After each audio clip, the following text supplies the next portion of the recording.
So, why don't we start from the beginning from your perspective?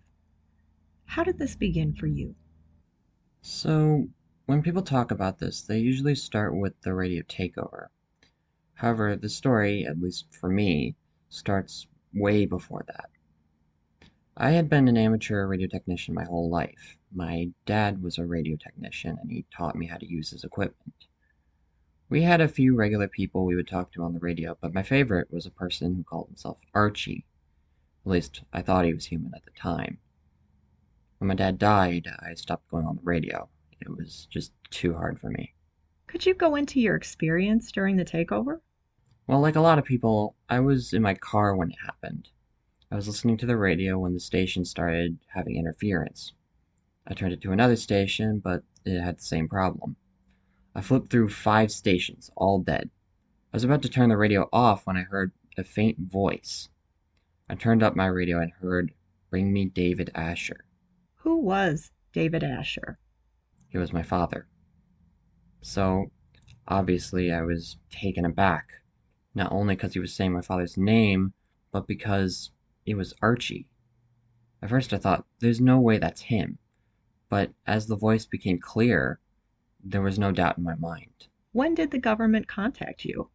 As soon as I got home, there were vans parked outside my house. When I got out of my car, a woman approached me. She said she worked for the military and asked me questions. What did she ask you? Nothing you don't already know. It was what she told me that shocked me. The signal where Archie's broadcast was coming from wasn't from Earth. What was going through your mind when she said that? I didn't believe her. I had spoken to Archie several times, my dad even more. To think that not only aliens existed, but that Archie was one of them, I just couldn't believe it. So, next they said they needed me to talk to Archie. They were going to send me in with a hostage negotiator. I asked why we needed a negotiator, and she said that the broadcast was disrupting any sort of wireless device on Earth. Planes couldn't land, satellites and cell towers weren't working. It was a total shutdown of all broadcast technology. So I agreed. I went in with a little earpiece connected by a wire to the negotiator. It took a little bit to get set up. I hadn't used the ham radio in a while. But once I got it set up, we started talking. And what did they say? The same thing they'd been saying. "Where's David Asher?" The negotiator told me not to tell about my father's death, as it could set them off. Then he told me to say, "Why do you want David?" Archie told me he wouldn't talk to them, so they made this broadcast so he couldn't ignore them any longer. The negotiator told me, "We can have you speak to him, but first you need to lower your broadcast frequency." They just screamed no, and as they did, we could feel the room shake. Some people say they could hear it through pieces of metal. They just kept shouting for my dad to answer them. They started insulting him, saying he was a bad friend, a bad person. That's when I kind of snapped. I tore out the earpiece. Once I did, we just started going at it. I was like, "Listen, Archie, I don't know what you are or where you come from, but I'm not going to let you insult my father. You think he's a bad man? You're holding an entire planet hostage because someone won't talk to you. That's being a bad person."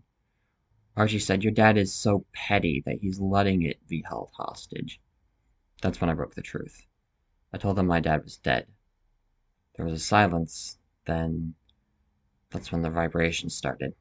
The whole room started to vibrate to his voice. "He's gone?" he said. I said, "Yes, he died last year." Archie just said, "I'm sorry. I didn't know." I told them it was okay. Archie said, "What am I going to do? David was my best friend." I told Archie I didn't know, but that they weren't the only ones who missed him. I said, "We just have to be there for each other." The vibration stopped after that. Archie said, "You do that for me?" I said, "Yes." They said, "Thank you." And the broadcast went to static. After that, the lady came in and told me the broadcast had stopped. Wow, what a wonderful story. Thank you for sharing. Thank you for having me.